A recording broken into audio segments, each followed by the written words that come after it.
உணர்வுகளை எளிதாக வெளிப்படுத்தவும் கருத்தை வெளிப்படுத்துவதை மட்டுமே நோக்கமாக கொண்டது பேச்சு மொழி தான். பொறுத்துக.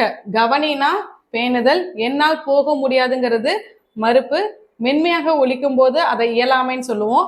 நில் கவனி செல்லுங்கிறது பாதுகாப்பு. ஸோ இந்த கொஸ்டினுக்கான ஆன்சர் 3, 4, 2, 1 ஆன்சர் பி. இது எங்க இருக்குன்னா அந்த லெசன் தான். அந்த லெசன்ல பாத்தீங்கன்னா ஒரு பேராவா இருக்கும். அதை நாங்க ஷார்ட் பண்ணி ஒரு பொறுத்துகையில கொண்டு வந்திருக்கோம். அடுத்து எண்ணப்படுவதும் நினைக்கப்படுவதும் கனவு காணப்படுவதும் ஆகியவையும் மொழியே ஆகும் அப்படின்னு சொன்னவர் யாருன்னு கேட்டா மூவா.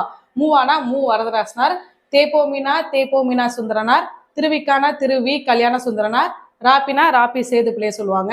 அடுத்த கொஸ்டின், எடுத்தல் படுத்தல் நலிதல் உழப்பில் திரிபும் தத்தமிழ் சிறிது உளவாகும்.